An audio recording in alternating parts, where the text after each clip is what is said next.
सोचिए अगर आप मंदिर में दर्शन के लिए गए हो, चारों तरफ भीड़ है, गर्मी है और अचानक धक्का मुक्की शुरू हो जाती है। लोग गिरने लगते हैं, चीख पुकार मच जाती है और कुछ ही मिनटों में खुशी का माहौल मातम में बदल जाता है। कुछ ऐसा ही दर्दनाक हादसा हुआ है बिहार के नालंदा में। नमस्कार, मैं हूँ संजना और आप देख रहे हैं श्री दिशा भक्ति। आज हम बात करेंगे नालंदा के शीतला माता मंदिर में हुए उस दर्दनाक हादसे की जिसने पूरे देश को झंझोर कर रख दिया है। मंगलवार 31 मार्च 2026 चैत्र महीने का आखिरी मंगलवार और मौका था शीतला अष्टमी का। हर साल की तरह इस बार भी शीतला माता मंदिर में श्रद्धालुओं की भारी भीड़ उमड़ी थी। सुबह से ही लोग दूर दूर से माता के दर्शन के लिए पहुंच रहे थे। किसी ने मनोकामना मांगी थी तो कोई परिवार के साथ पूजा करने आया था, लेकिन किसी ने ये नहीं सोचा था कि ये दिन इतना दर्दनाक बन जाएगा।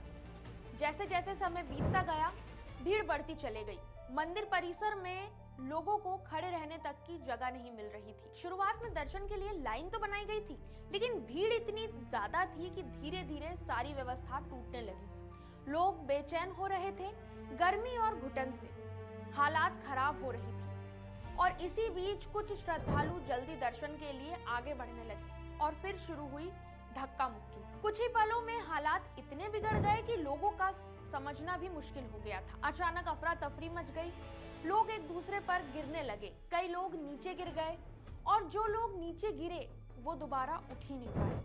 चारों तरफ सिर्फ चीख पुकार सुनाई दे रही थी। कोई अपने परिवार से छूट रहा था तो कोई मदद के लिए चिल्ला रहा था। इस दर्दनाक हादसे में 9 श्रद्धालुओं की जान भी चली गई, जिसमें ज्यादातर महिलाएं शामिल थी। कई लोगों ने मौके पर दम तोड़ दिया, जबकि कुछ ने अस्पताल पहुंचकर आखिरी सांस ली। घटना के बाद मंदिर परिसर से लेकर अस्पताल तक अफरा तफरी का माहौल बन गया। घायलों को तुरंत अस्पताल ले जाया गया, जहां उनका इलाज अब भी जारी है। लेकिन इस पूरे हादसे के बाद एक बात सामने आती है और वो ज्यादा हैरान करने वाली थी। बताया जा रहा है कि जिस तरफ लोग गर्मी और भीड़ से बेहाल हो रहे थे, कई लोग चक्कर खाकर गिर रहे थे, तो कुछ लोग दूसरी तरफ 500 रुपए देकर मंदिर परिसर में पहुंच रहे थे। यानी जहां आम लोग घंटों लाइन में खड़े थे, वहीं पैसे देकर कुछ लोग आसानी से मंदिर के अंदर पहुंच रहे थे। जैसे ही बैरिकेडिंग हटाई गई, भीड़ अचानक बेकाबू हो गई और उसी पर भगदड़ मच गई। कई लोगों ने ये भी आरोप लगाया कि मौके पर पुलिस और प्रशासन को व्यवस्था बेहद कमजोर लगी। इतनी बड़ी भीड़ के बावजूद ना तो पर्याप्त सुरक्षा थी और ना ही क्राउड कंट्रोल। अगर पहले से ही प्लानिंग होती, अगर भीड़ को सही तरीके से मैनेज किया जाता तो शायद ये हादसा टल सकता था।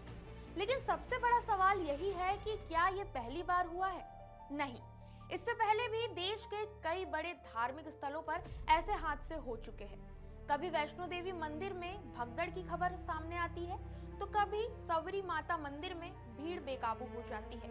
यहाँ तक कि कुंभ मेले जैसे बड़े आयोजन में भी कई बार ऐसे हादसे सामने आ चुके हैं।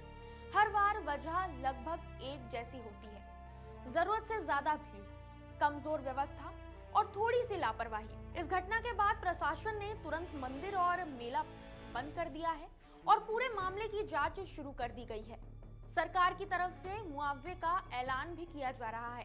राज्य सरकार ने मृतकों के परिवार को 6 लाख रुपए और केंद्र सरकार से 2 लाख रुपए देने की घोषणा भी की है।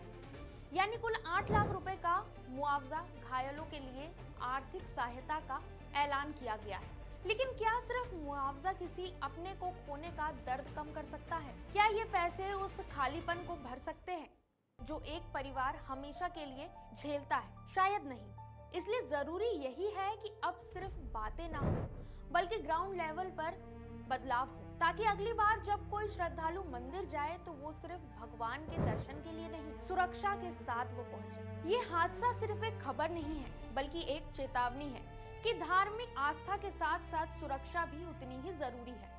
उम्मीद है कि इस घटना से सबक लिया जाएगा ताकि आगे कोई और परिवार इस दर्द से ना गुजरे। आपका इस खबर पर क्या कहना है, हमें कमेंट में जरूर बताएं। मैं संजना मिलती हूँ आपसे अगली वीडियो में। तब तक के लिए देखते रहिए श्री दिशा भक्ति। नमस्कार।